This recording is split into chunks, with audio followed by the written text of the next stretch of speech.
I didn't want to get out of bed, and I was just exhausted, drained emotionally, reeling, confused, and hypervigilant, just barely functioning. Hey, Survivor. Welcome to episode 125 of the Vibrant Survivor podcast.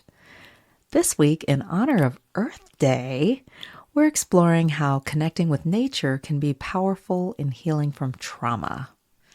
And although the therapeutic effects can vary between individuals, research has shown that more time outdoors correlated with decreased PTSD symptoms.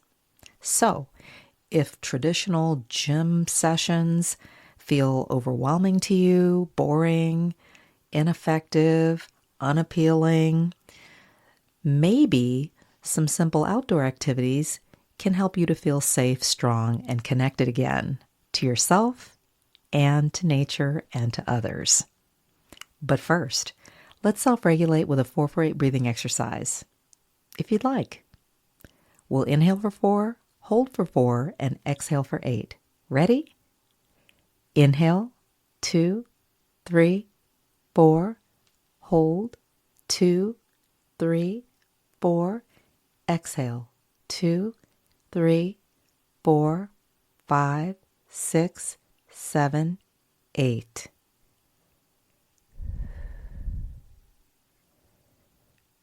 What sensations do you notice in your body?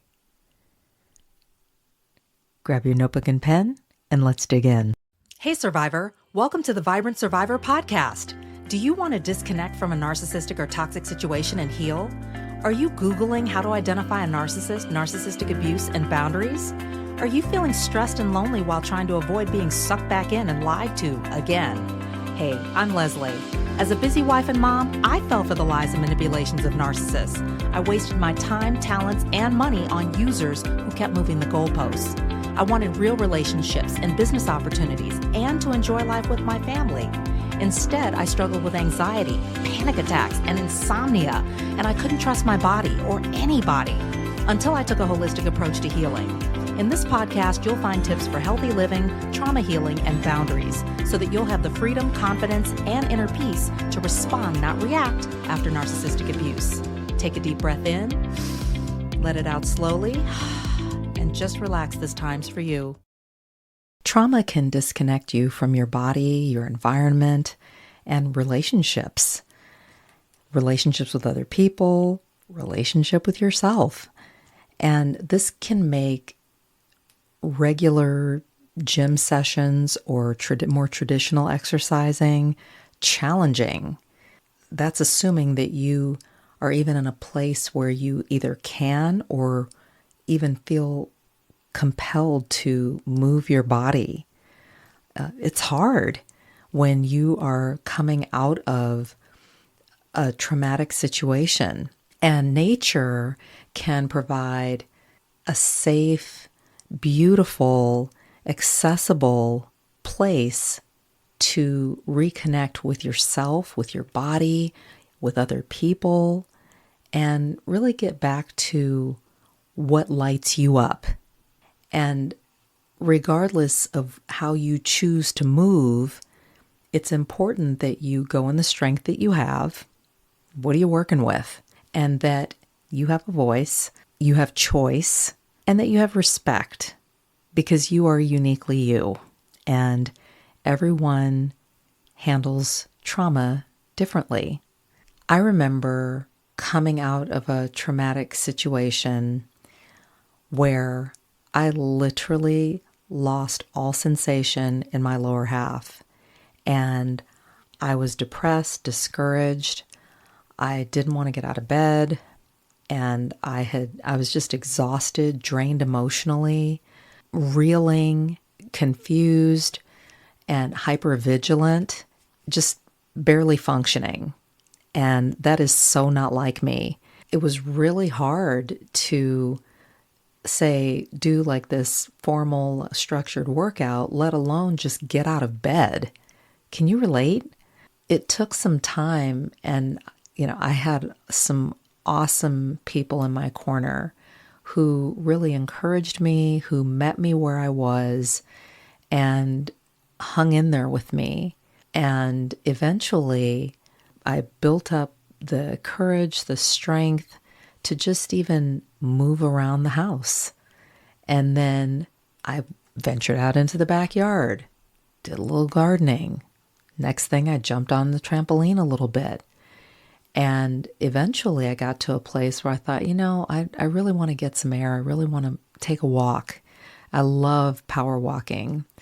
And initially, I went out for short walks with my husband, kept it simple, took the opportunity to just even reconnect with the neighbors, and then branched out from there, where I started taking longer walks by myself, connecting with other survivors, helping each other, encouraging one another as we navigated our trauma healing process, validating one another and our experiences. And it helps so much.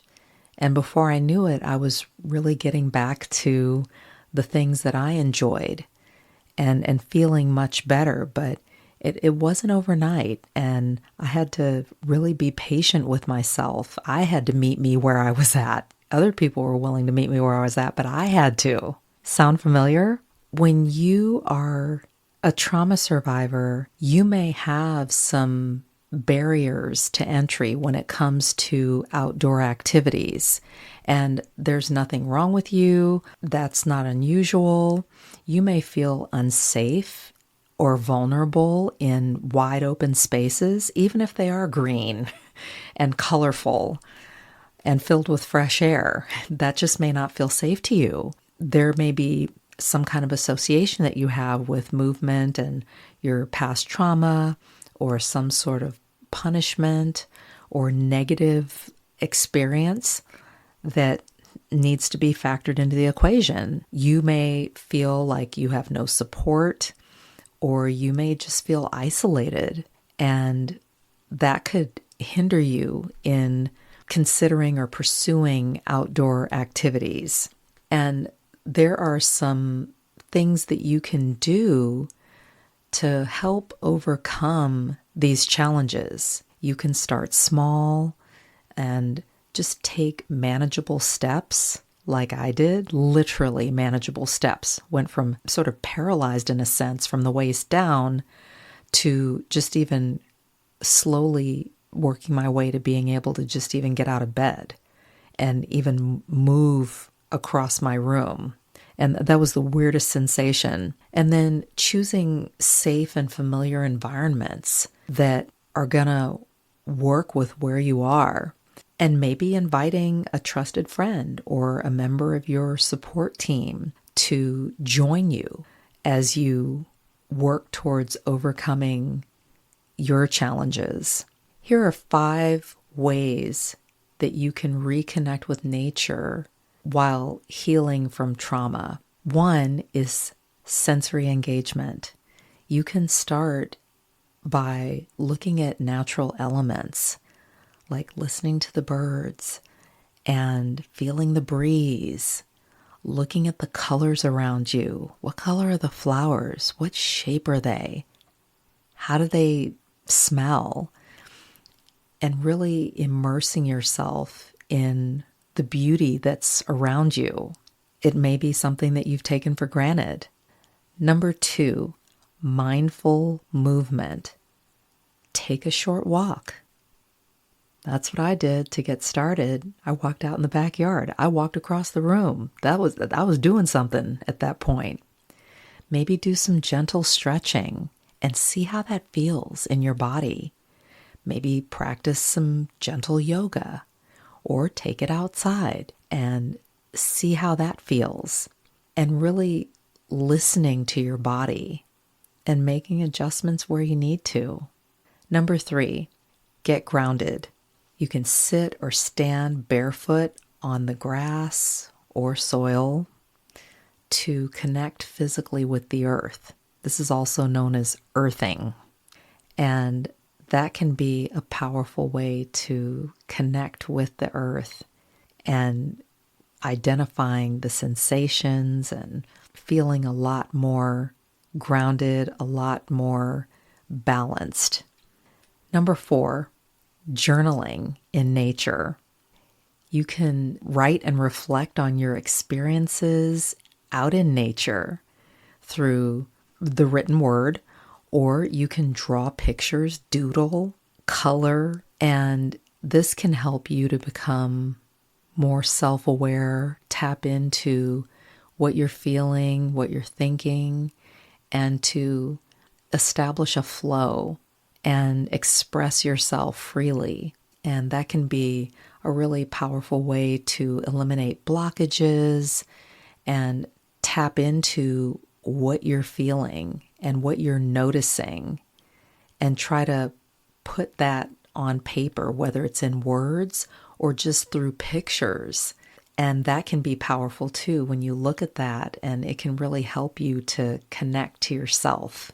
Number 5, community connection. You can participate in group walks or community gardening or some other community-based activity that can help you to build relationships and even find people who can become a part of your support network. Relationships are a huge part of healing. I cannot emphasize that enough. I know that some of my fondest memories and greatest healing moments took place with groups of women, whether it was a special program that I went through, like Mending the Soul, or, Grief Share, or Celebrate Recovery, or just even like a women's Bible study group, or a group of women who volunteered together, where we were all able to bond, help each other, do life together, serve. These are all things that contributed to my healing and that can be helpful on your healing journey as well. Survivor, you are not defined by your trauma. By stepping into nature and opening yourself up when you are ready, you can reclaim your sense of safety. You can reclaim a sense of strength and self-trust, and ultimately trust in others, because everyone's not bad. Remember, healing's not a race, it's a journey, and every step that you take, no matter how small, it matters, and you should celebrate that as a win. If you'd like, take time to reflect on your experiences and think about how you might incorporate time in nature as part of your healing journey. Remember, take a breath, then take your place. In nature's healing space, you set your pace. Thanks for tuning in, Survivor. You are worthy of healing. Take care, and I'll talk to you soon. Hey, Survivor. Do you want to heal after narcissistic abuse? Come and join me in a closure coaching session. This is a 1-hour, one-on-one coaching call that's going to help you disconnect from dysfunction, create your own closure, and begin a long-lasting journey of healing, step by step. Head right now to closurecoachingsession.com. If this podcast has helped you understand who and what you're dealing with, sharpen your discernment, and move forward on your healing journey, share it with another survivor. Help me help others by leaving a review for the show. And let's connect on social. Take a screenshot, share it in your IG stories, find and tag me at The Vibrant Survivor, and I'll share your post too. I look forward to connecting with you on IG and seeing you back here. You're not alone and you're not crazy. Know who you're dealing with, know who you are. Take care, and I'll meet you back here next week. Bye-bye.